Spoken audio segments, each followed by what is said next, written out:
Your friends are supposed to be there for you.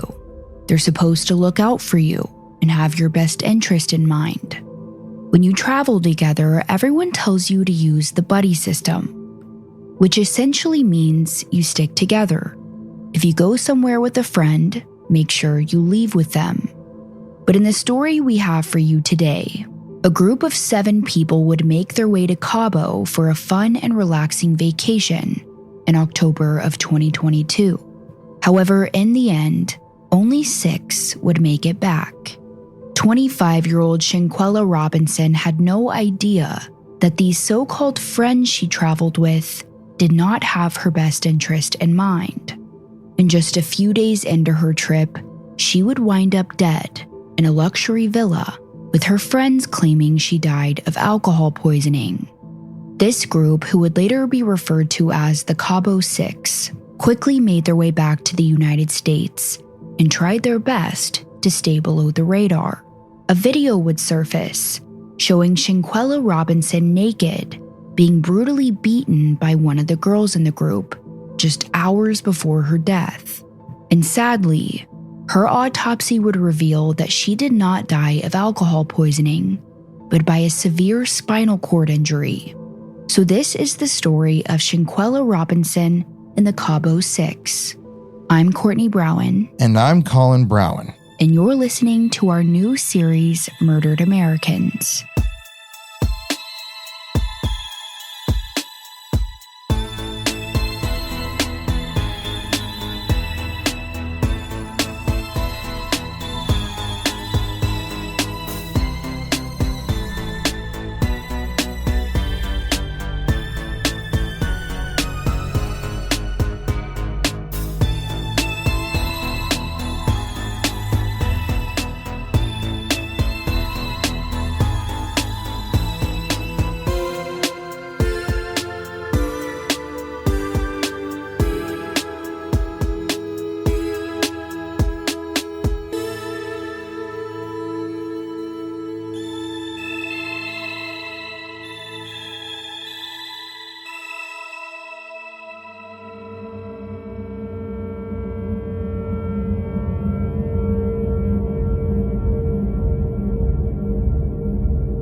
Shanquella Bernarda Robinson was born on January 9, 1997 in Charlotte, North Carolina, to Bernard and Salamandra Robinson.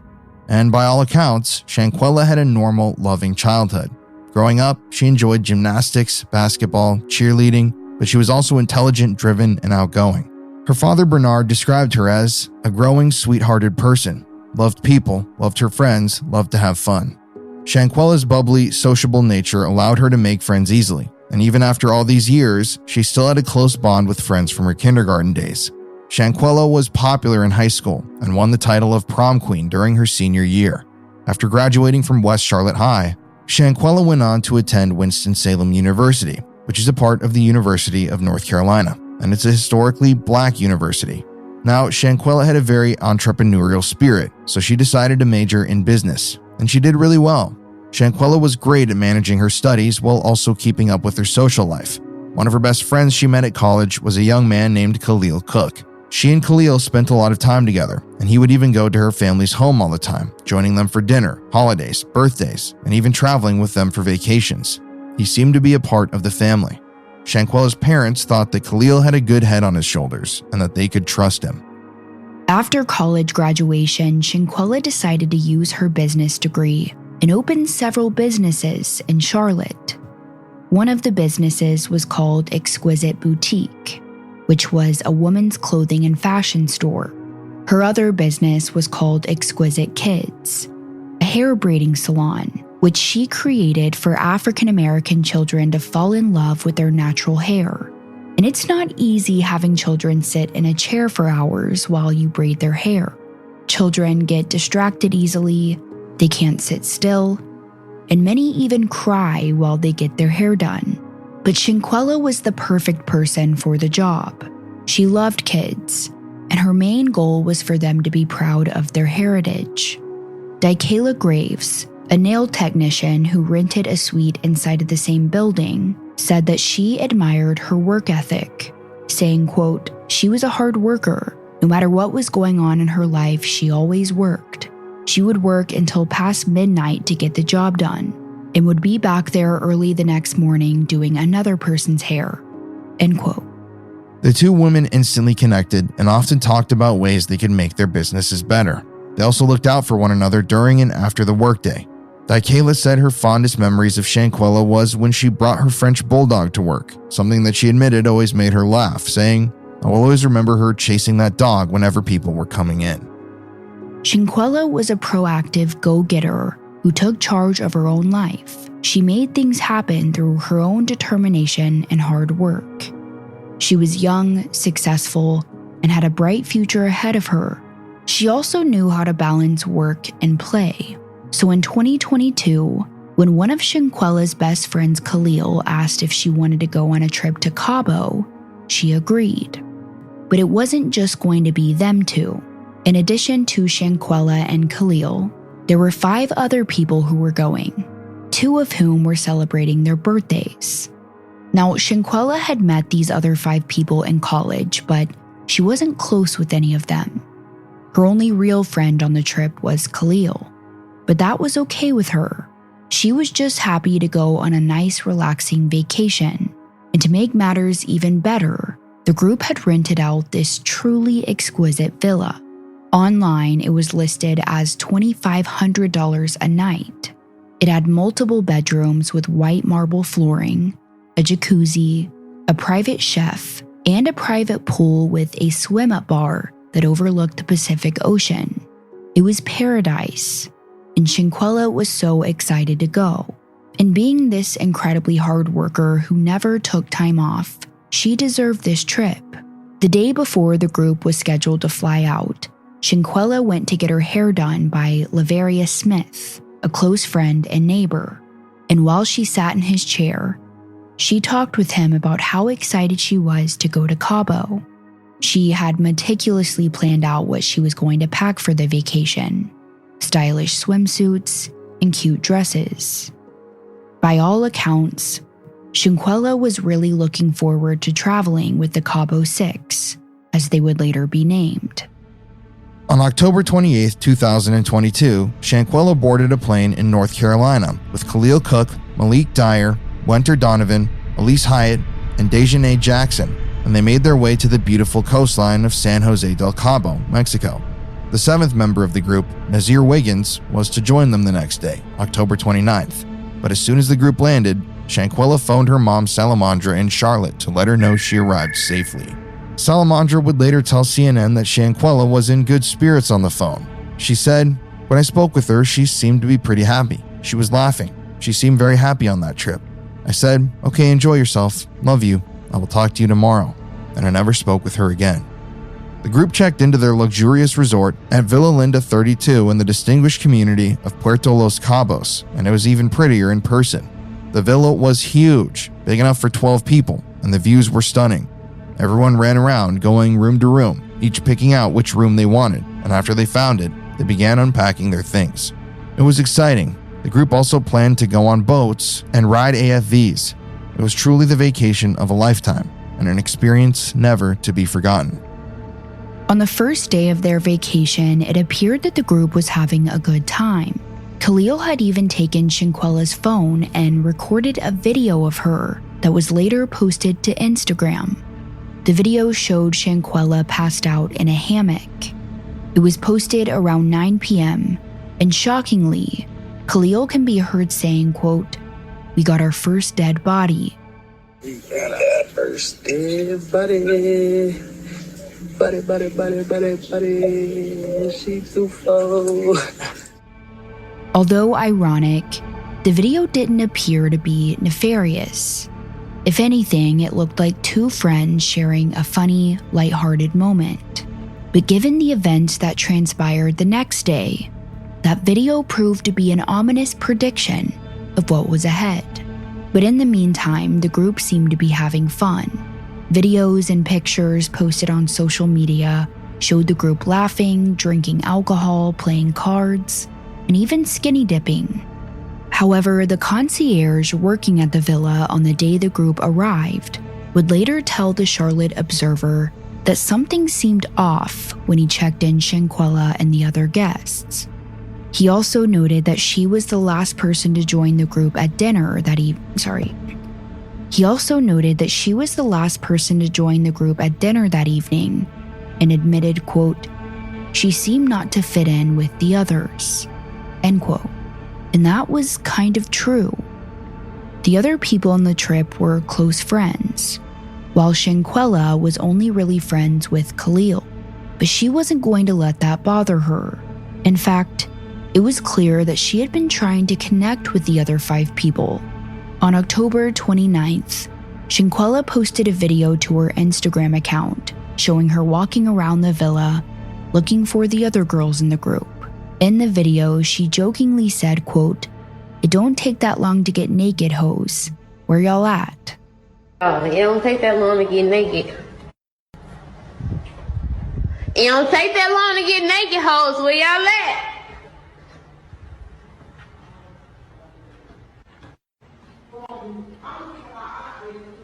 She told me I'm gonna keep it hot. You gonna keep it hot? What? I'll keep my hot benefits that I don't want to wear because it's cute as fuck. What Go said, they croup. Yeah. the one that's like mediocre is in my champions. I can't wear them. But Shanquella's video ended after she found the group of girls in one of the bedrooms, fully clothed and standing in a circle. And you know when you walk into a room and everyone gets quiet, and you just get this feeling that they were talking about you before you walked in? Well, that's the energy this video gave off. Many people that have watched it said that it almost felt like the girls were plotting something, and maybe they were, or maybe they were just simply chatting with no ill intent. But based on what happens later, this video is pretty eerie. However, whatever was going on inside of Villa Linda 32 on the morning of October 29th, Shanquella continued to be energized, bubbly, and positive.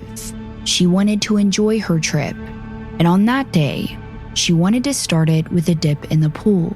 But sadly, the fun day she had planned would end in tragedy.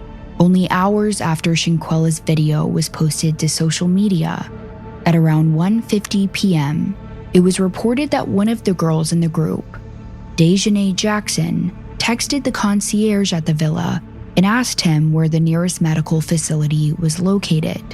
The text read, quote, "I think my friend has alcohol poisoning and needs emergency service, and someone to translate or speak Spanish for us," end quote. The concierge responded that he could send a doctor that spoke English, and they would be able to determine if their friend needed to be taken to a hospital. Dejanay agreed and told him to send the doctor, quote, "as soon as possible." About 10 minutes later at 2 p.m., the concierge phoned the on-call doctor at the villa, who was a woman named Dr. Carolina Gutierrez of the American Medical Center. Now, for whatever reason, Dr. Gutierrez wouldn't show up to the villa until 3:15 p.m., over an hour after she was called. When she did finally get there, she determined that Shanquella was, quote, "minimally responsive and clearly dehydrated, but her vital signs were stable." It was reported that Shanquella was making sounds, but she wasn't able to make full sentences, which is something you would expect if someone was so drunk they had alcohol poisoning. Shanquella's friends told the doctor that she had been drinking all day and that she probably just needed an IV to get rehydrated. So Dr. Gutierrez attempted to administer an IV, but she wasn't able to find a vein, which is pretty common if someone is extremely dehydrated. So from here, Dr. Gutierrez told the group that it would probably be best to take Shanquella to the hospital, but the friends refused. They wanted the doctor to treat her at the villa. It was later reported that one of the group members said that the reason they didn't want to take her to the hospital was because of the cost. So because of that, Dr. Gutierrez continued to help Shanquella in the video. And while she did that, her friend Khalil decided to call her parents in Charlotte to let them know what was going on. Shanquella's mom, Salamandra, said that she received a phone call at 4 p.m. from Khalil's phone. When she answered, she expected to hear her daughter's voice, because the day before, she promised to give her mom a call. But instead of hearing Shanquella, she heard her friend Khalil on the other end. He appeared calm as he told her that Shanquella wasn't feeling well and she most likely had alcohol poisoning, which is so scary to hear for any parent. Salamandra said she was shocked, and she begged Khalil to take Shanquella to the doctor. But Khalil told her that the doctor was already in the room with Shanquella and that everything was okay. So Salamandra asked if she could speak with the doctor, but Khalil responded that she was busy taking care of her daughter, everything would be okay, and he would give her an update if anything changed. Then from there, he hung up the phone. Of course, Salamandra was upset and nervous. Her daughter was sick with alcohol poisoning in another country, and she could do nothing to help her. But she trusted Khalil and believed that he would have done anything to make sure she was taken care of.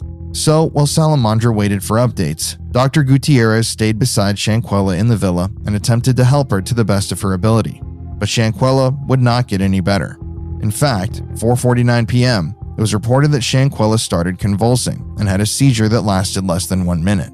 It was also obvious that Shanquella was struggling to breathe, and soon enough, she was in full-blown cardiac arrest. Dr. Gutierrez quickly called paramedics while she and the friends took turns administering CPR as Shanquella's pulse stopped. When the ambulance finally arrived, they administered a total of 14 rounds of CPR, 5 doses of adrenaline, and 6 discharges AED shocks without success. Unfortunately, Shanquella Robinson was pronounced dead at 5:57 p.m., with the cause of death listed as cardiopulmonary arrest. A police report was written after her death, and it stated that Shanquella passed away 2 hours and 45 minutes after Dr. Gutierrez arrived at the scene, and that there were no visible injuries on her body. Of course, this information would later be disputed. Back in the United States, Salamandra anxiously waited for Khalil's phone call with an update on Shanquella's condition. The news she received would leave the Robinson family devastated. Soon after Shanquella's death, Khalil called Salamandra back and told her the news, that her daughter was dead due to alcohol poisoning. From that moment on, Salamandra's life would never be the same, and she was understandably distraught. But she was also shocked as she listened to Khalil calmly speak on the other end of the line. He didn't appear to be upset or panicked that he just lost his best friend. Salamandra was also confused because although her daughter did drink alcohol, she was a responsible young woman who knew her limits. Shanquella had never had any issues with alcohol consumption, and she never drank to the point of where it was a problem. But back in Cabo, Shanquella's body was taken by the Mexican authorities for a partial autopsy that was conducted on the morning of October 30th. The concierge later reported in a witness statement that after he learned of Shanquella's death, he was instructed by his supervisor to go to the villa and find out if there was anything he could do to help. When he arrived, he found a group of police officers outside speaking to one of the house guests. And as he made his way inside, he found the remainder of the group calmly sitting in the living room near the bar. He said, quote, "My purpose was to look for the main guest, Miss Jackson, and give her my condolences. When I talked to her, I gave her my condolences. She thanked me and told me that they had talked to her friend's mother and mentioned that this was so fast, quote, to lose her in an instant for having too much alcohol. I asked her if I could give her a hug, to which she said yes, and she gave me a very indifferent hug, very cold. I saw a very sad guest, a skinny girl, and I saw that she was in pain. I left that area and stayed outside the main entrance to give them space to mourn and to grieve. But minutes later, I heard laughter," end quote. Now, as for the Cabo 6, they all decided to end their vacation early and rebooked flights out of Mexico and went back to North Carolina almost immediately. Shockingly, It was also reported that the Cabo 6 had already started looking into earlier flights back to the US after only being in Mexico for 24 hours before Shanquella's death. And this prompted people to wonder about their underlying intentions. Why look for flights home right when you get there? But now that Shanquella had passed, they're all rushing to get back. Now, the Cabo 6 ended up stuffing all of Shanquella's belongings into her suitcase and would later return them to her family in Charlotte. Once back in the States, one by one, each member of the Cabo 6 would visit the Robinson family and give their side of the story. And immediately, Salamandra knew that they were all lying straight to her face. She said that the story between each person was somewhat consistent, as they all told her that Shanquella had passed away due to alcohol poisoning. However, she noticed that smaller details, such as who called for medical services, where her body was found, and who found her body, all appeared to be different between each person. One friend told Salamandra that a maid had discovered her unresponsive on the bathroom floor, while another friend said they found her unconscious in bed. But the one person Salamandra felt like she could trust was Khalil. After all, he was her daughter's best friend. They had known each other for years, and Khalil had even gone on vacations with them.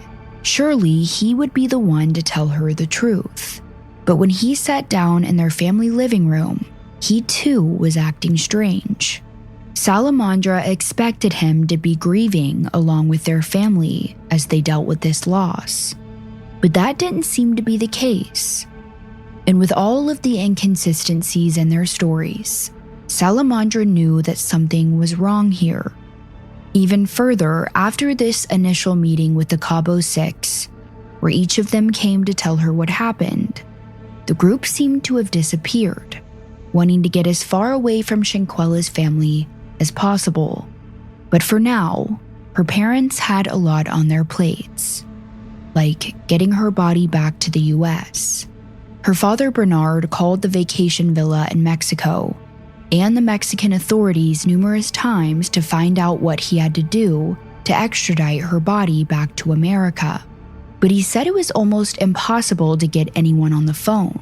There was also a language barrier, which didn't help as well. And on top of all of this, they were still trying to figure out exactly what happened. Without any information from anyone in Mexico, the Robinsons were forced to rely on what the Cabo 6 had told them. But deep down, they knew that the group was lying. And that would be confirmed days later when Salamandra received an anonymous phone call. On the other end of the line, this person told her that her daughter's death was not accidental. In fact, they said Shanquella had, quote, been beaten into submission. From that moment on, the Robinsons made it their life mission to get to the bottom of what happened. On the morning of October 30th, Shanquella underwent a partial autopsy by medical examiner Dr. Rene Adalberto Galvan Osiguera from the Secretariat of Health. He determined that Shanquella's cause of death was a severe spinal cord injury and an atlas luxation. An atlas luxation is defined as a separation of the skull base from the atlas bone, which is the first cervical vertebrae of the spinal column.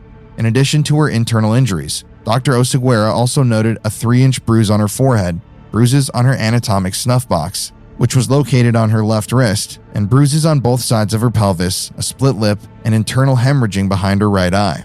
The autopsy report also said that Shanquella obtained these injuries more than 12 hours before her death. The final assessment stated that the type of manner of death was violent. Unfortunately, the Robinson family did not know these new details, as Bernard was still struggling to find someone in Mexico who could speak English. Every day, multiple times per day, Bernard called to get information from someone who could help bring Shanquella home. And finally, after calling the villa, someone picked up. It was a woman from the management team who could speak English. She informed Bernard that Shanquella had not passed away from alcohol poisoning. She had died because her neck had been broken. Bernard told the Washington Post, "She's an angel. She's the one who first told us the truth." She said, "Mr. Robinson, your daughter didn't die of alcohol poisoning. She died of a broken neck." Both Bernard and Salamandra were devastated and shocked at the news, and even more so because Shanquella's so-called friends had blatantly lied to them about what happened. Salamandra vowed to find the truth as to what happened to her child and who was responsible, and it would only be a few weeks before she uncovered the truth. On November 16, 2022, one of the Cabo Six shared a cell phone video that started to make its way around the campus of Winston-Salem University. The video was horrific and extremely violent. It showed a naked Shanquella inside of a bedroom at the Villa Linda 32, and she was being beaten by one of the girls on the trip. A witness later identified her attacker in the video as Dejanay Jackson, and it appeared that Shanquella's best friend, Khalil Cook, was the one recording it. Khalil could also be heard saying, "Quella, can't you at least fight back?" To which she defeatedly responded, "No." Okay. Quilla, can you at least fight back? No. What's your problem? At least something. At least fight back, something. Get up, bro. Get up. The date of the video was October 29th, the same day Shanquella died, and it showed her vulnerable, attempting to maintain distance from her attacker. But despite this, the girl continued to beat her. At one point, Shanquella was thrown to the ground, and Shanquella just continued to sit by the foot of the bed, while the woman beat, yanked, and repeatedly hit her in the head. Dejanay then kicked Shanquella's head with her knee, which sent her stumbling to the other side of the room. And it was only then when the video stopped recording. Now, to this day, no one really knows why Shanquella was being beat up, but it's clear in the video that she was extremely vulnerable. Keep in mind, she was naked, and while she was getting beaten, her so-called friends are videoing it. When the video went viral after being uploaded to Twitter, the people who saw it wondered why nobody intervened to stop the attack, and instead chose to film it, especially when the person recording was Shanquella's best friend. Her father, Bernard, was out searching for a gravesite for his daughter when he learned there was a video of her attack. And when her parents watched it, they felt sick. They had always speculated that the Cabo Six had been lying about what happened, but now they had proof. Shanquella's sister, Quilla Long, said that after she saw the video, she immediately called Khalil Cook. She said, quote, "I called his ass after I saw the video, and he won't even pick up the phone," end quote. Now, after the autopsy results from Mexico were given to the Robinson family on November 4th, Salamandra said she asked each one of the Cabo Six what they did to her child. She said one of the males broke out into a sweat and immediately left her house, and Salamandra never heard from them again. But after the video went viral, people began to theorize on what went down on the Cabo vacation. A subreddit forum was even created titled Shanquella Robinson, and people were quick to offer their opinions. Many people believed her death was premeditated, and that the Cabo Six had lured Shanquella to Mexico with the intention of murdering her. Some people stated that maybe there was tension between the women because of one of the men on the trip, but there have never been any reports that proved Shanquella was romantically involved with anyone there. Other people suspect that she was attacked because of jealousy or greed, but in the end, we don't really know. Suspicions also fell on that video Shanquella posted on the morning of October 29th, the one where she walked into the room and those girls were standing in a circle talking about her.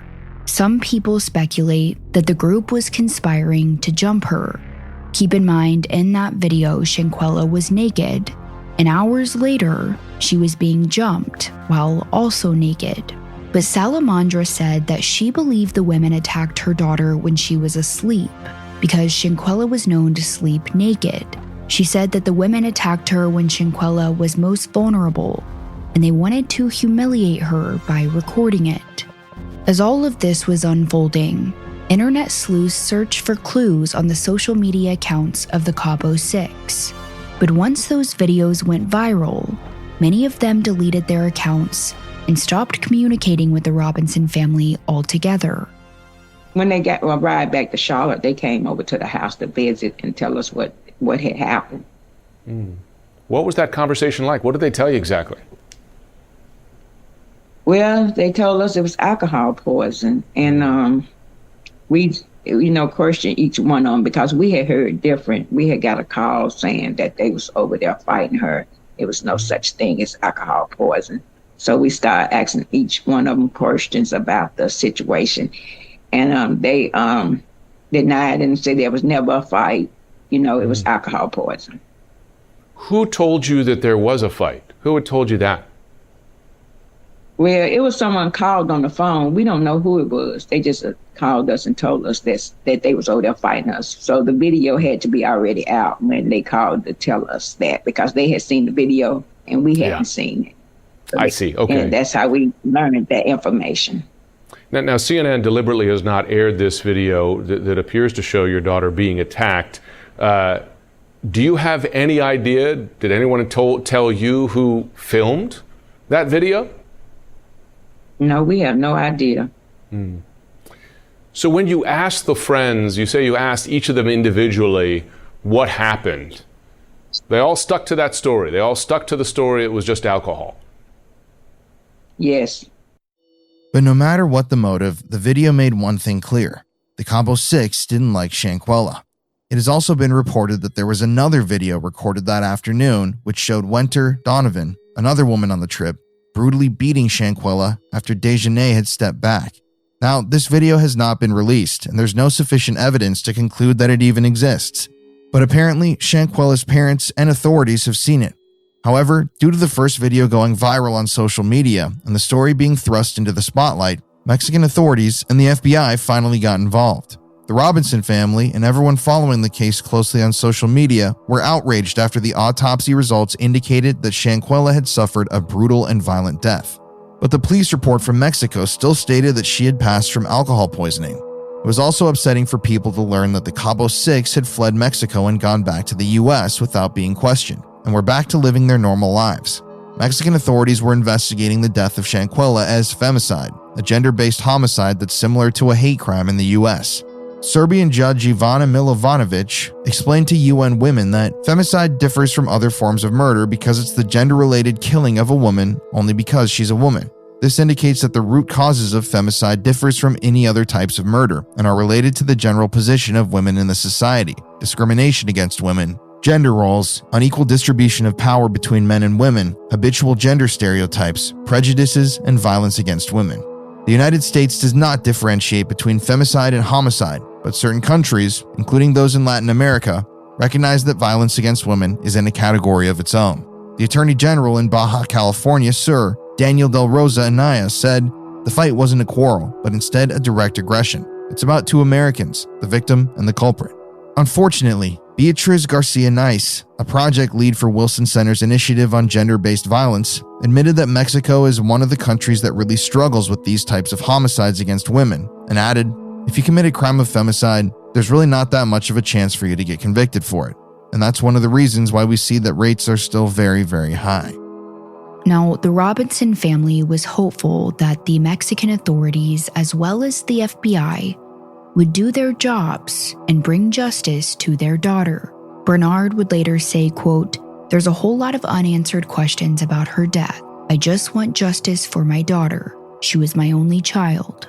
However, by the end of November 2022, the original police report and Shanquella's autopsy report were given to her family, and there were major inconsistencies between the two. For instance, the police report, which was released on November 21st, stated from Dr. Carolina Gutierrez and the two police officers who responded to the scene that Shanquella had passed away due to a seizure brought on by alcohol poisoning. The police report also listed her time of death as 5:57 p.m., but her autopsy report said something totally different. The doctor who conducted her autopsy said that she had to have died around 3 p.m., which is almost a 3-hour difference from what the police report says. Her official death certificate said that Shanquella died of a spinal cord injury, and her manner of death was considered violent. It also stated that Shanquella's death occurred within 15 minutes of receiving the final blow that snapped her neck. But how could that be possible? If that were true, then that would mean that Shanquella died right around the time the doctor arrived at the villa. But the doctor claimed she died hours later.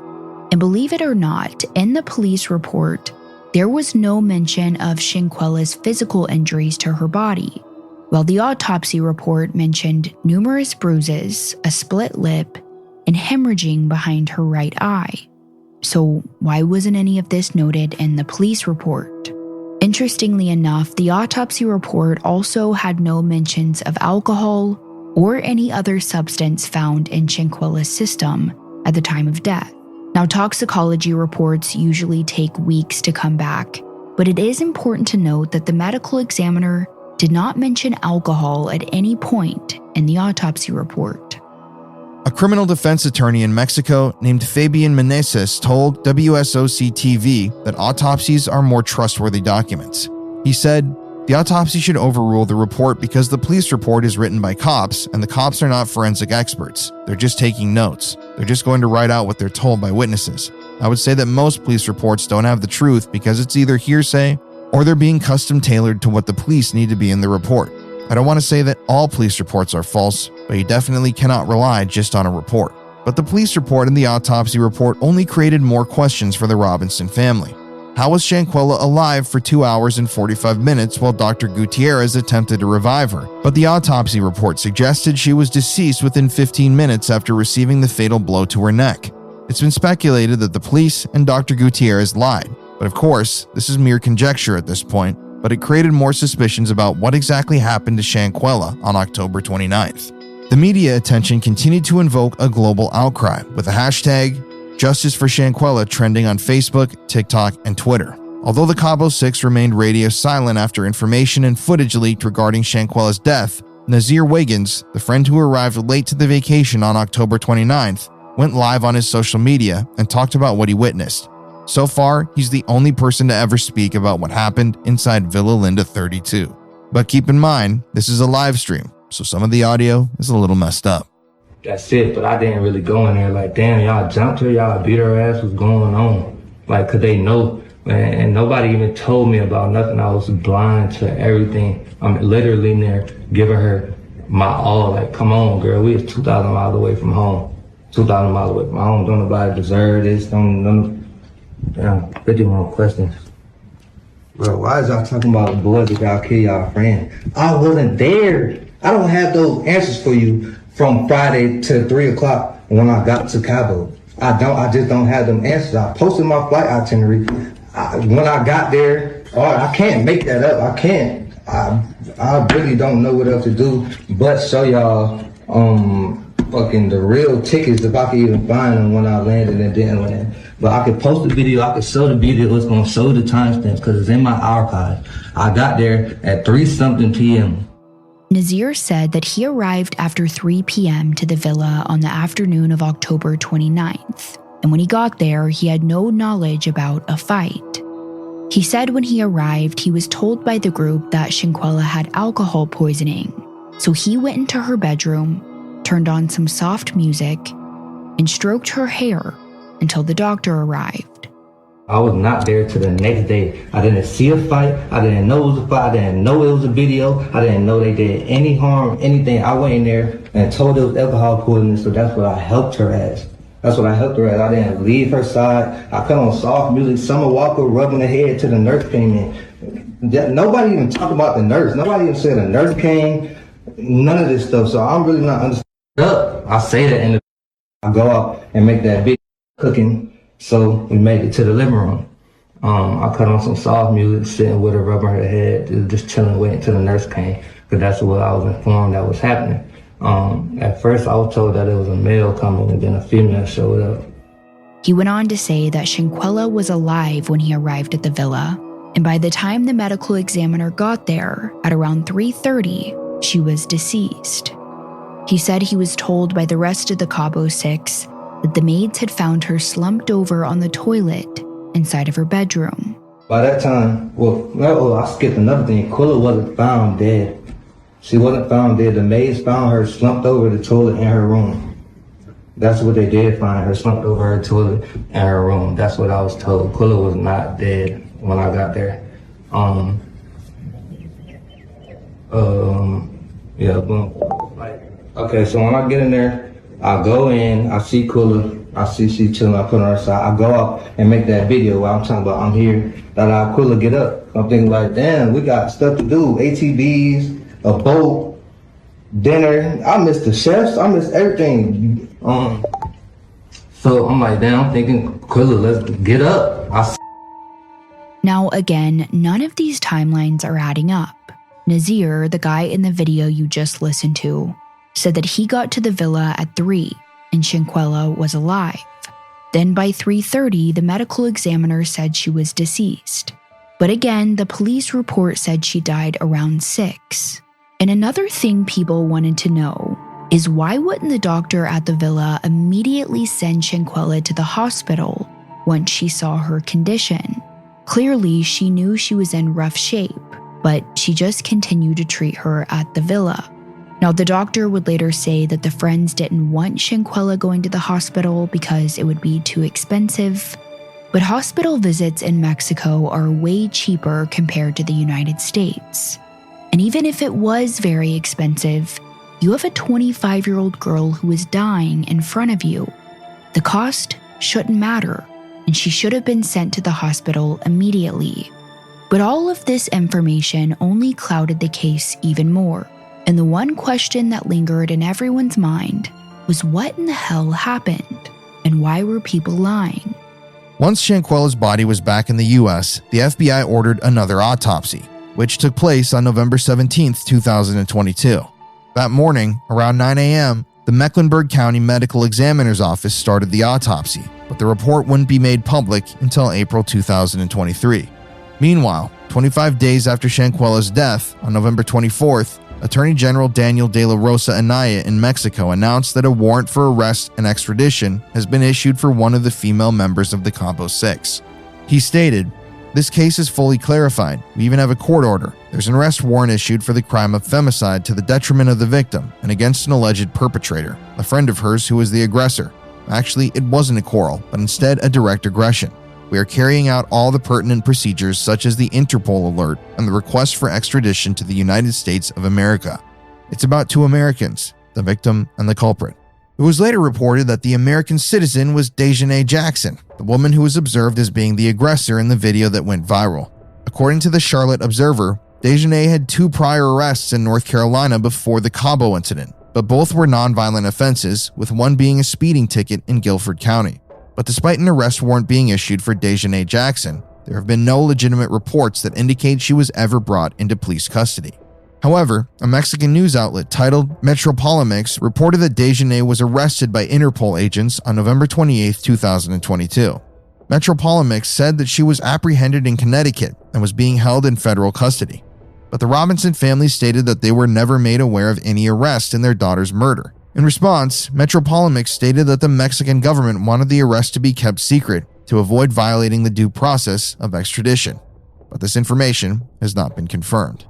Salamandra hoped that Dejanay Jackson, as well as the rest of the Cabo Six, would be arrested and sent back to Mexico for prosecution. Under federal law in Mexico, if the Cabo Six was convicted, they could each face up to 60 years in prison. Salamandra told ABC News, quote, "I would like to see each of them sent back to Mexico because their plan was to come back here thinking they weren't going to be prosecuted."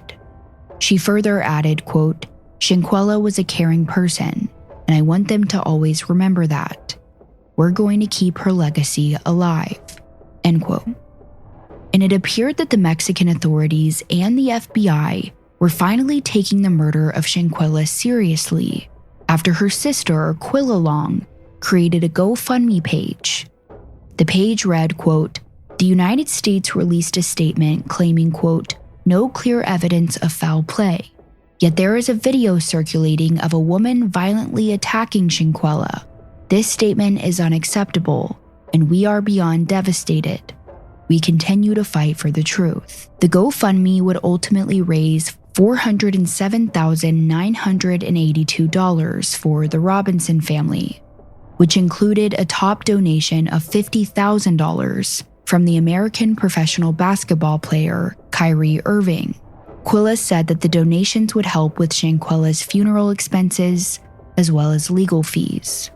Now, in December of 2022, Quilla Long spoke to Nancy Grace on her podcast, Crime Stories with Nancy Grace, about the ongoing investigation into her sister's murder. Nancy asked Quilla Long, "What are the police telling your mom?" And Quilla responded, "As of now, nothing. The FBI, when she's in contact with them, they tell her they can't give her any more information and to just be patient." End quote. Nancy Grace ripped into the American authorities about why no arrests had been made after a warrant and extradition was issued. According to Nancy, finding the Cabo Six shouldn't be a hard process if American authorities were doing their jobs. As for Khalil, Shanquella's so-called best friend, Quilla said that she tried to track him down at this residence but found that he had moved. Meanwhile, while the Cabo Six remained free to go about their lives, the Robinson family was forced to lay Shanquella to rest. On Saturday, November 19, 2022, Shanquella's funeral service was held at the Macedonia Baptist Church in Charlotte, where she and her family worshipped. Hundreds of friends, family, and members of the community arrived to show their support and grieve the untimely death of the 25-year-old woman. Her pink and white coffin was brought in on a horse-drawn carriage, and mourners wore pink in her honor. She was a very humble spirit, very sweet girl. Shanquella Robinson's coffin brought into the church by a horse-drawn carriage. Her celebration of life services bringing out hundreds of people. Loved ones wore pink in her honor.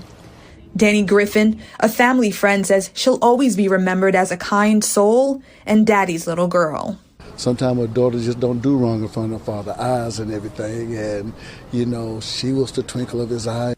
Robinson's death remains a mystery after a trip with friends in Cabo last month, but her death captured the hearts of communities beyond the Queen City. It means a lot to see Charlotte supporting her and her family. I have a daughter. I have nieces. That child was amongst friends, and she should have been able to feel comfortable and feel safe. This shouldn't have happened. Robinson's neighbor and stylist, Lavaris Smith, styled her hair for the trip and says he's heartbroken. She was just excited about going on her trip. And she sat in my chair. We just talked about a lot of personal stuff. Like, we just clicked like she was like my little sister. Well-known activist Tamika D. Mallory says she stands in solidarity with the Robinsons. Losing a loved one in the heinous way in which has happened to Shanquella, there probably will never be peace for them. But there cannot just be an unopened situation. It has to be closed with truth, and it has to be that there is accountability for those who are responsible for her death. Griffin says this is a tough loss, and he is leaning to his faith. Everybody that have children, either it's a son or a father or a daughter or anything, it make you want to just get down on your knees and pray for this family and then pray for the protection over your own children. Jesse Pierre, WCNC Charlotte. With no progress in the case, on December 10th, 2022, Shanquella's friends and family held a rally at Little Rock AME Zion Church in Uptown Charlotte, and they were there to demand justice be served. Those in attendance honored Shanquella's life and demanded that the Cabo Six be punished for the crime of murder. 'Cause one touch will change. Community members by the hundreds gathering inside this Uptown Charlotte church. Don't have much to bring. Somber moments with an outpouring of grief. I wish I could yell at the top of my lungs or bang my hands on the table. And I am sad. I'm sad. A packed church honoring Shanquella Robinson, the 25-year-old Charlotte native who died on vacation in Mexico. We are incredibly saddened that a bright young life tragically ended. Unanswered questions leaving the family and community members heartbroken. In the latest updates, Mexican authorities confirming this was not an accident. a disturbing video circulating online. WCNC Charlotte choosing to not air the footage out of respect. But in the video, Robinson's father confirming it shows Robinson being beaten in what appears on the trip to Mexico. According to the death certificate, Robinson's cause of death was severe spinal cord injury and atlas luxation, which is instability of the uppermost neck vertebrae. Recently, according to a Mexican prosecutor, an arrest warrant has been issued for one of Robinson's friends in relation to her death. What do we want? Justice. When do we want it? Now. Through the emotion, a call for action fills the sanctuary. How many of you know that justice will prevail? Inspirational words captivating everyone inside. We didn't come to sit quiet. We didn't come to be still, but we came for justice tonight. As each person takes the mic, the same takeaway was given. Keep allowing her legacy to be lit. Keep speaking her name. Remembering the light Shanquella Robinson was, and how she will forever be in the hearts of many across the world. In Charlotte, Austin Walker, WCNC Charlotte. In January of 2023, after family members, friends, and the community released balloons on what would have been Shanquella's 26th birthday, there were still no updates or progress in the investigation. Salamandra, Bernard, Quilla, and those closest to Shanquella could only wait for word that someone had been arrested. The balloon release on January 9th, 2023, was hosted by the Million Youth March. Hundreds of balloons were released, and one of Shanquella's closest friends, a woman named Shanatica, told WCNC Charlotte that birthday celebrations were always Shanquella's favorite. One of the group organizers stated, quote, "The Robinson family became Charlotte's family when this tragedy happened, so ensuring and seeing the hashtags on social media is very important." The case's momentum appeared to hinge solely on its social media presence, and the hashtag Justice for Shanquella Robinson continued to make its rounds on Twitter, Instagram, and TikTok. On January 17, 2023, the Baja California Sur Attorney General, Daniel De La Rosa Anaya, held a press conference and gave an update on the progress of the case. He said, "There's no impunity in this case. Right now, it is important to obtain, above all, the judicial order of the presumed person responsible for these unfortunate events." He also said that through their work with Interpol, a red notice was issued for the location and arrest of Dejanay Jackson. A red notice is a request issued by Interpol to be on the lookout for a suspect pending extradition.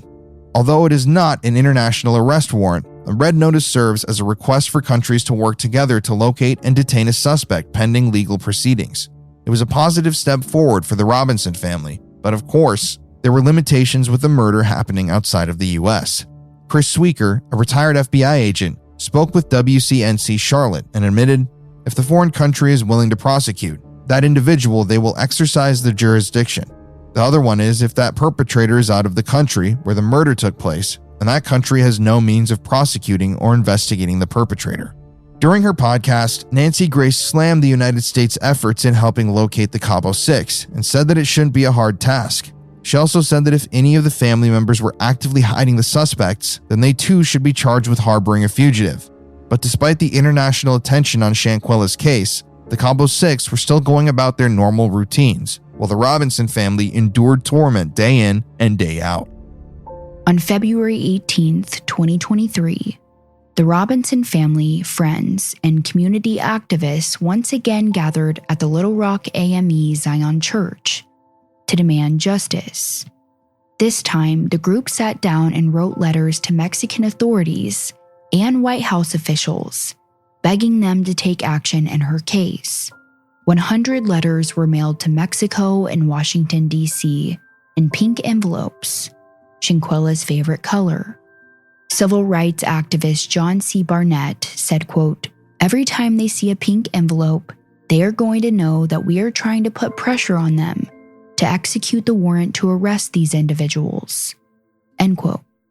It's been nearly 4 months since a local woman, Shanquella Robinson, mysteriously died during a vacation with friends while in Cabo. Her death is being investigated as a homicide after a video surfaced showing Robinson being violently attacked during her trip. An arrest warrant has been filed by Mexican authorities, but no one has yet been arrested. Today, as the search goes on for answers, dozens of people taking to the streets to demand justice. WCNC Charlotte's Jesse Pierre has that part of the story. The people who really love her and genuinely know her and genuinely, have been around her, we're not letting up.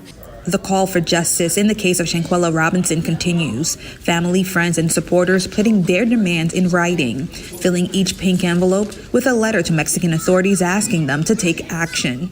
So every time they see a pink envelope, they're going to know that we're trying to put pressure on them to execute the warrants to lock up these individuals. In October, Robinson tragically lost her life during a vacation with friends in Cabo. Mexican authorities filed an arrest warrant in her case the following month after a video showed her violently beaten by one of her friends. But months later, no one has been arrested for her death. And my letter mainly states, we want justice now or you guys won't be able to rest. But I made sure I put in that letter how we genuinely feel, how it hasn't been easy since it happened. And I am going to continue to send letters, make phone calls, do more marches, whatever we have to do. What do we want? Justice! When do we want it? Now! The group marched to the post office to mail about 100 letters to not only Mexican authorities, but also the White House, holding a banner with Robinson's photo and the words, "Fight for Quella." She is from North Carolina. She is our daughter. She is everybody's daughter, everybody's cousin, everybody's sister, everybody's granddaughter. And we need to support her family and continue to say her name. Loved ones hoping that with every letter mailed, it is a step closer to getting justice for Robinson. She deserves justice. Her family deserves justice. Her friends, her clients, kid clients, everyone deserves justice because that wasn't fair that what happened to her. Jesse Pierre, WCNC Charlotte. But despite their efforts, the case stood still, and there was no word from Mexican officials regarding an arrest or extradition of any of the Cabo Six. So on March 3rd, the Robinson family and a group of activists traveled to Washington, D.C. to plead to lawmakers to take action. Ben Crump and Sue Ann Robinson, two attorneys hired by the Robinsons, said that Shanquella's case was in the hands of the United States government. Ben Crump, a renowned civil rights attorney, was responsible for bringing attention to the justice and justice to the high-profile cases of Trayvon Martin, George Floyd, and the residents of Flint, Michigan, who were poisoned by the water of the Flint River. Now, with this help in the case of Shanquella, the Robinson family was hopeful that the United States would finally listen and bring justice to their daughter. Ben Crump would later say, quote, "It's not a hard ask. Either extradite the killer or take jurisdiction so you can prosecute the killer. It's simple. We are asking for a high level of diplomatic intervention from the President of the United States and for the Department of Justice to do what is necessary to bring the person and people who are responsible for her murder to justice." I'm attorney Ben Crump, along with my great co-counsel and partner, attorney Sue Ann Robinson, and attorney Nabiha Shear, Monique Presley. We have the honor of representing the mother of Shanquella Robinson and her family. We also have present with us a force of nature in the name of Tamika Mallory with Until Freedom. Also, we have my son, the general. We have Angelo, the professor, Linda Sarson, and other freedom fighters and activists, not only here in Washington, D.C., but especially in her hometown of Charlotte, North Carolina. And we applaud those activists from Charlotte from being there from the beginning till the end. We are delighted and so thankful to have one of our true icons, one of our heroes standing for justice for the family of Shanquella Robinson, and that is none other than Dr. Ben Chavis, the head of the National Newspaper Association. Thank you so much, Dr. Chavis, for being here. Attorney Robinson and Miss Mallory, we talked about this day with the family long before it happened. And we were praying that we would not have to come here on this day. 6 months later, 200 days later, from when Miss Alamandra's baby, Shanquella, was tragically killed on that video. Taquilla's, her sister, is also present with us. And we were hopeful that the killers of Shanquella Robinson would have already started to face their, I think it's going into the speaker. We want to make sure everybody can hear. Yeah.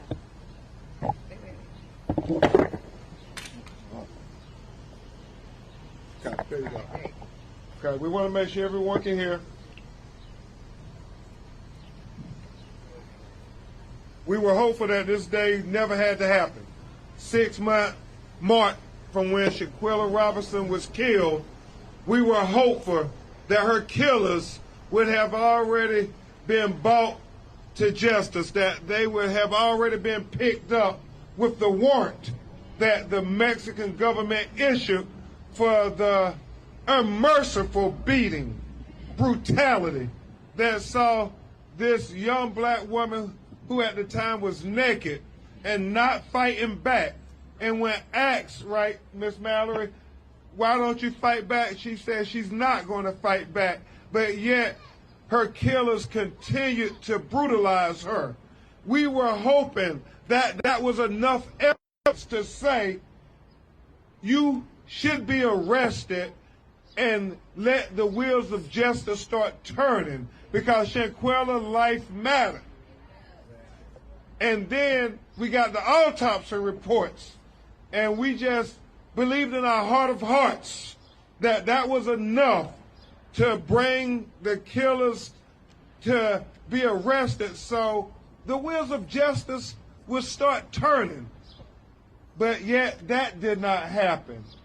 We were hopeful that once the FBI got engaged, that they would respect this American citizen, this young black woman who, based on the video, did absolutely nothing to warrant such a savage beating. But yet, here we are, 6 months later, and everybody who participated in the maiming and brutality of Shanquella Robinson is still completely free. Imagine if this is your child. Imagine if this is your daughter who you bear and you brought into this world. Just imagine that.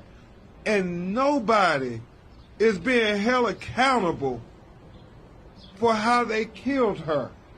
And that's why I'm so thankful to my partner, attorney Sue Ann Robinson, and Tamika Mallory, these strong black women, saying that it's not just your sister, Shanquella. Shanquella Robinson is all our sister. And if it can happen to Shanquella Robinson, then it can happen to your sister too. So we all got to stand up for justice for Shanquella Robinson. Justice for Shanquella Robinson. Justice for Shanquella Robinson.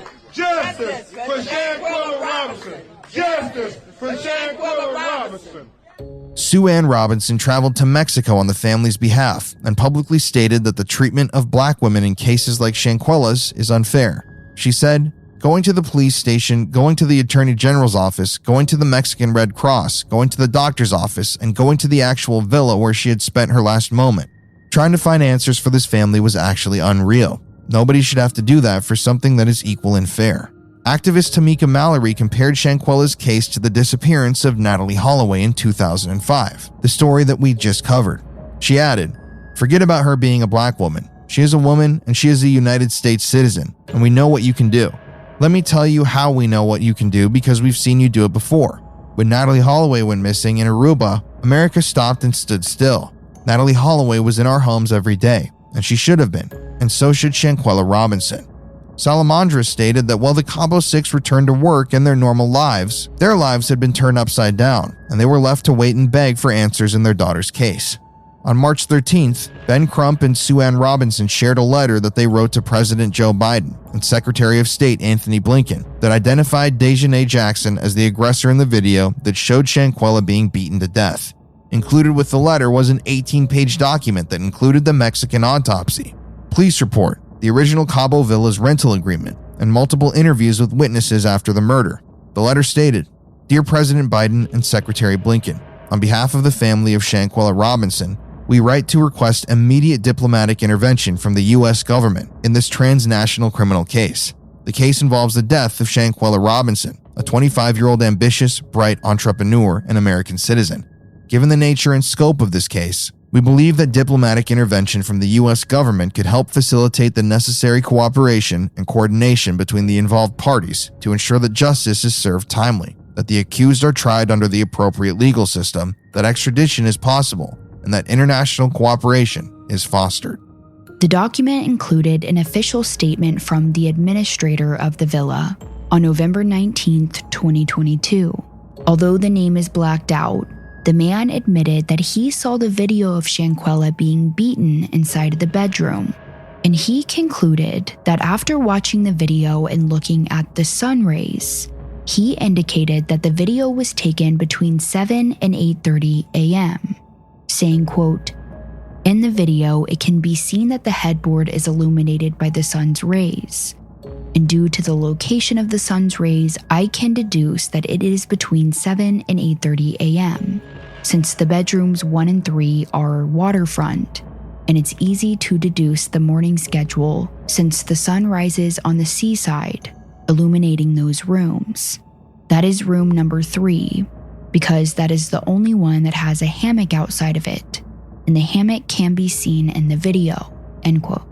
Also included was the official statement from the concierge, who admitted to hearing the Cabo Six laugh after Shanquella's death, and how the group packed up their belongings and left the villa without informing anyone at the front desk.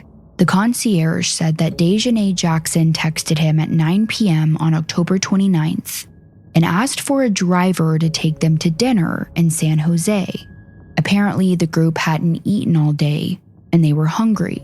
But the concierge was later informed that instead of going to a restaurant, the group had the driver take them to the airport, where they quickly flew back to the United States on October 30th. He would later say, quote, "When I saw the video on social media, I realized that practically the main guest, Miss Jackson, had manipulated me with the information she provided of what happened to leave the country as soon as possible," end quote.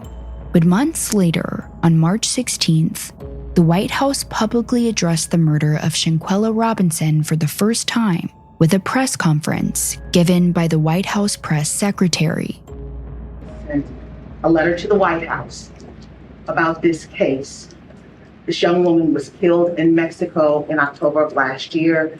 The suspect is in this country, along with those back here, along with those who were present during the deadly beating. Okay? He sent a letter asking for extradition of the suspect to Mexico for the Mexican authorities to deal with, or if not, take jurisdiction of it here and deal with it. What's next? What's the White House willing to do? So let me just first say our hearts go out to Ms. Robinson's family and friends. It is devastating what occurred, and certainly the tragedy is just devastating. And we've been following the news here, but because there's an FBI investigation underway, there's very little that we can say. We got to, as you know, we are very careful about criminal investigations or any investigations that are currently happening through DOJ, in this particular case, FBI. But our hearts go out again, to the families, and I would have to refer you to the DOJ and the State Department on this. Let me ask you this. So since there's an FBI investigation, does that mean nothing happens until the investigation is complete? Or, the United States has an extradition treaty with Mexico. Is all of this contingent upon the FBI investigation? What I can say is there's an investigation going on, so this is something that the FBI has to speak to. So that's why I'm referring you to the Department of Justice.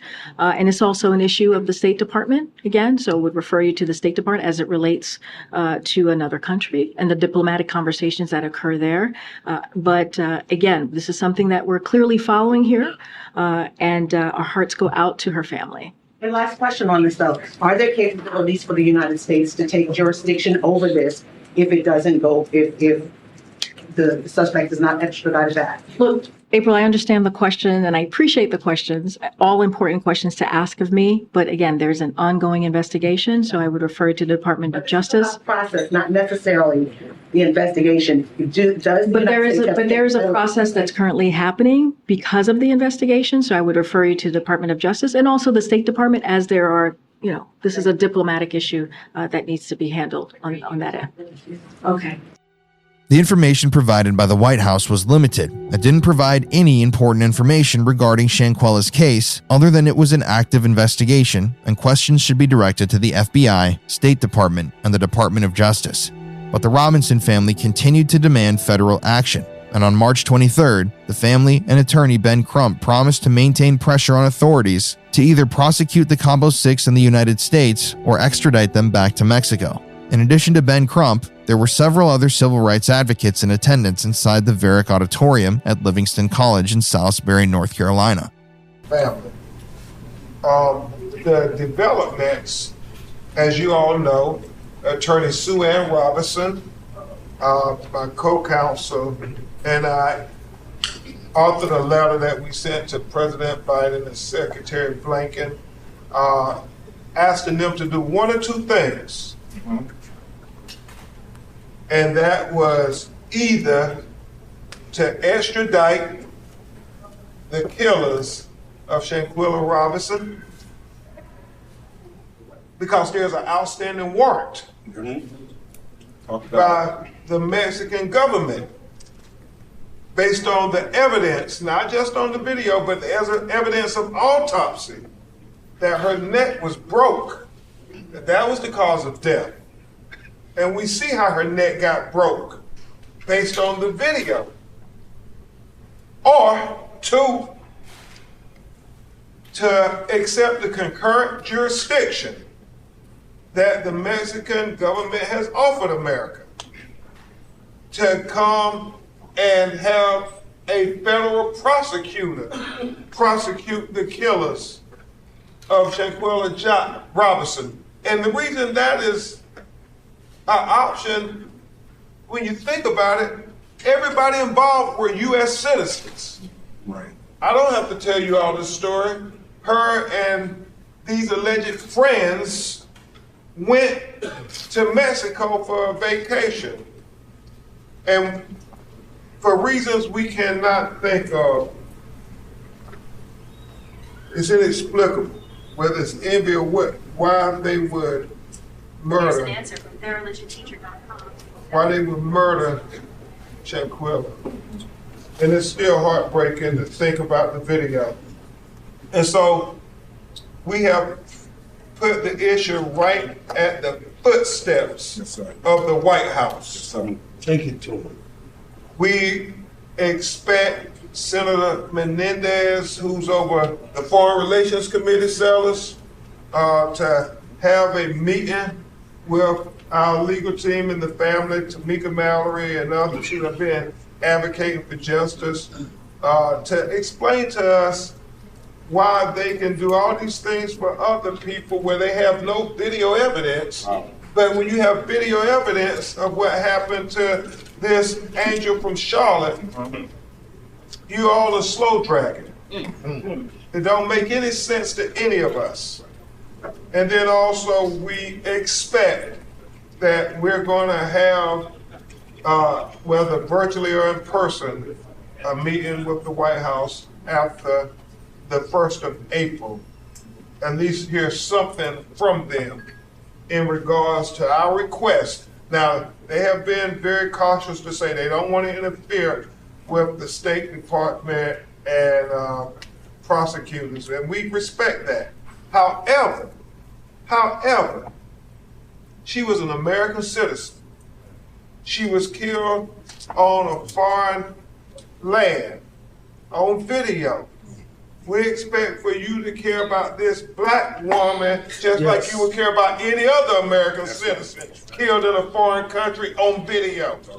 So we want you to use the full weight of your office to get justice, because as we talked about so eloquently and passionately today here at Livingstone College at the Equal Justice Now Forum, justice delayed is justice denied. And we're going to get justice for Shanquella Robinson. We're going to get justice one way or the other for Shanquella Robinson. Justice for Shanquella Robinson. Justice for Shanquella Robinson. Justice for Shanquella Robinson. Justice for Shanquella Robinson. Ben Crump continued by saying that the Mexican authorities offered concurrent jurisdiction to the United States, which meant that they would allow an American prosecutor to handle the case of Shanquella Robinson. On March 28, 2023, the legal team representing the Robinson family stated that a meeting with the White House officials was scheduled to happen during the first week of April. Sue Ann Robinson stated, quote, "The purpose of the meeting is essentially to find out where the United States administration is in the protocol. The protocol dictates that the State Department has to have communication with Mexican authorities in order to either initiate an extradition process, which would then generate a federal case in the United States. Our government does not want to set a precedent that you can murder citizens overseas and then flee back home and get away with it. We are asking for a high level of diplomatic intervention, and if we don't get it by the 200 days, then we'll have to demand louder." End quote. It was now 5 months after the murder of Shanquella, and nothing had been done to arrest the people responsible. Sue Ann Robinson also stated that all of the Cabo 6 had been located, but no one had reached out to them, and more importantly, no one had been taken into custody. She said, quote, "They're all sleeping in their beds at night. They're not in custody anywhere." End quote. The Robinson family, along with everyone who has followed the case from the beginning, were frustrated as there was no progress in the case. From the streets of Charlotte to the street of Washington, D.C., the calls for justice and demands for the U.S. to take action in the case of Shanquella Robinson continue. It's been 5 months since she died in Cabo, Mexico. Justice delayed could become justice denied, because every day that dissipates, every moment that dissipates, witness memories fade, physical evidence dissipates. Sue Ann Robinson, the family's attorney, traveled to Mexico herself for answers. She said Mexican authorities told her this case is a priority for them. One of the witnesses, one of the personnel then was brought in, and they watched the video and identified the person attacking and beating Shanquella Robinson. And that person was named as the aggressor by the Mexican authorities. Mexican authorities have filed an arrest warrant and extradition proceedings for the aggressor identified, but no one has yet been arrested. Robinson says they want the U.S. to intervene to either extradite the person identified or ask for a concurrent jurisdiction to do their own investigation. Only the United States highest office, the president, the Department of State, really has the authority to do those things, and has the authority to say to the Department of Justice, to say to the head of the FBI, you need to prioritize this case. Robinson says their legal team is meeting with White House officials next week to find out the status of the case. As previously mentioned, after Shanquella's body was brought back to the United States, another autopsy was performed by the Mecklenburg County Medical Examiner's Office in Charlotte. Forensic pathologist Dr. Thomas Owens examined Shanquella's embalmed body on November 17th. However, during the second autopsy, Dr. Owens said there were no injuries to Shanquella's spinal cord, and he ruled her death as undetermined. He pointed out that Mexican officials did not properly or fully inspect Shanquella's spine during the initial autopsy, and attributed this to a partial autopsy. As for the toxicology reports, both found that there were no traces of alcohol in Shanquella's system. But Dr. Owens stated that if she had consumed large amounts of alcohol the previous night on October 28th, and because she was not taken to the hospital when she became unresponsive, it cannot be determined what the alcohol content was in her system leading up to her death. According to the original police report, Shanquella was found passed out inside the bathroom by the maid on the afternoon of October 29th. There was a large bruise found on Shanquella's forehead and hemorrhaging inside her right eye that Dr. Owens said either happened when she fell or perhaps blunt force trauma from the assault caused her to get a concussion, which led to the fall. If Shanquella received a concussion from the repeated beatings that were recorded on the video, Dr. Owens said it could have resulted in her passing out and her level of consciousness when medical help arrived. In addition to these injuries, Dr. Owens noted multiple scratches and bruises on her arms, right leg, and lower abdomen, and there were also traces of vomit found in her throat. Although there were no spinal injuries, there was a hypoxic ischemic brain injury, which can lead to brain swelling, but that can also happen after a person goes into cardiac arrest. Cardiac arrest was listed as her original cause of death in the police report. Ultimately, due to the second autopsy administered in the U.S. revealing that Shanquella's cause of death was undetermined, the Department of Justice said that the evidence did not support federal prosecution. But we're not deterred. We're still going to be marching. We're still going to rally in D.C. on May 19th, because it shouldn't be that in this country that Black women, Black and brown victims of crime have to do this every time they are victims of crimes. But it is unfortunately what it is. And again, any discrepancies or any issues with respect to Mexican autopsy versus the autopsy conducted by the FBI, all of those things are going to be a result of a delay. And now we're witnessing the result of a delay, which is why there was always a concern, which is why I always say this is the people's case, this is the people's movement that said, hey, there's no reason why a Black woman should go on vacation with her friends, be returned to her family in a box, and nothing be done for 5 months, that the FBI be permitted to sit on their hands, that they be permitted to say, we're working, because justice delayed can be justice denied. We all know that and have seen it time and time again. And so that's why I say, on behalf of the family, again, we're very disappointed, very deeply disappointed. But we're not deterred, because it's something that we've seen before, and we know that we have to carve our own path to justice. Ms. Robinson knew that when she asked me to go on a fact-finding mission to Mexico, that we were obviously in a state of affairs where there's two different justice systems in America. And we know that in ours, we have to fight for our justice. We have to rally for our justice. We have to beg for the same constitutional rights. And Shanquella is doing that even in death. Even in death, she's having to fight for her rights as a U.S. citizen, as a victim of a crime. The U.S. authorities have to understand and have to know that even if for them it's not about Shanquella, that United States citizens cannot go to Mexico, commit a crime that we all saw on a video, and then come back to America and say, we're on base, we're safe, we're not going to be charged with a crime. That cannot be the message that the U.S. authorities want to send.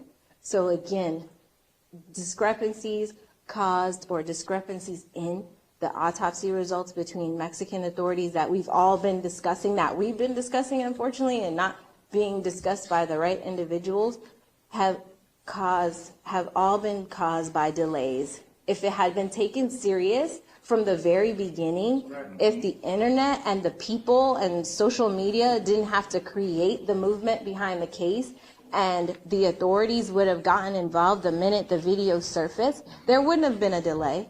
There would have been immediate statements taken from the individuals involved. There would have been time to take an immediate autopsy of the body before it was embalmed. All of those things would have been done, but because it was the death of a young, Black, beautiful, brilliant, educated woman who was on vacation, justice was delayed. There was no investigation done. It was not taken seriously until the people had to say, hey, we're not going to accept that this is just what it is. This can't be just what it is. We see with our own eyes an attack, an assault, a crime happening, and nothing's being done. That came from you all. That came from the people saying, we demand answers. And today we actually ended up with way more questions than answers. And so that's why I'm determined and fully aware, and the team Ben Crump, Tamika Mallory, Untold Freedom, Mario Black, all of us, we stand with this family, and we're going to stand with this family till the very end. On April 12, 2023, the United States Department of Justice released a statement that said, quote, "The death of Miss Robinson has been incredibly difficult for her family and the community. As a matter of policy, federal officials generally do not issue public statements concerning the status of an investigation. However, given the circumstances of Miss Robinson's death and the public concern surrounding this investigation, it is important to reassure the public that experienced federal agents and seasoned prosecutors extensively reviewed the available evidence and have concluded that federal charges cannot be pursued. As in any case, the government is prepared to review and examine new information related to the investigation should it become available." End quote. The Robinson family was told that if there were any criminal charges, it was now up to Mexico to arrest the Cabo Six. Stephen Ward, a retired assistant district attorney, said that even though the United States decided not to pursue charges, it does not mean that it would affect extradition, saying, quote, "When an extradition request is made, that's simply asking the jurisdiction that receives the request for police to pick this person up and turn them over to us." But of course, these situations don't happen overnight, and an extradition request could take a lot of time. In the months following the announcement that the United States wouldn't pursue charges against the Cabo Six, the Robinson family attorney, Sue Ann Robinson, ordered the FBI to turn over important documents that detailed what the Cabo Six told Mexican authorities after Shanquella's death. According to the Charlotte Observer, Sue Ann's request was denied, with the FBI saying, "We can't give you the file because we're still in the process of translating documents from the Mexican government." Sue Ann believes the FBI was negligent and hopes to bring a wrongful death civil suit against the Cabo Six, as well as taking legal action against the FBI and the U.S. State Department. Sue Ann added, "The FBI saying that they've done a thorough and diligent complete investigation, announcing the case is closed, and still saying that they're waiting for the documents to be translated is negligent. Hopefully, during the process of preparing and getting discovery and evidence in the civil case, we might actually be able to do the thorough investigation that the FBI never did, and possibly find more information about the case to initiate criminal proceedings." The Robinson family is heartbroken, tired, and still grieving the death of Shanquella, but they're committed to continuing the fight until justice is served. The case continues to circulate on social media, and Salamandra said that she is grateful for the continual outpouring of love for her daughter. She thanked Twitter for shedding light on the case and not allowing it to go cold. In May of 2023, it was reported by the NC Beat that Elise Hyatt and Dejanay Jackson were spotted at Electric Tequila, a nightclub in Greensboro, North Carolina. Because of the media surrounding the case, people noticed the women and decided to take matters into their own hands. Dejanay and Elise were actually jumped outside of the bar. Sources say Winter Donovan was also there but was not recorded in the fight.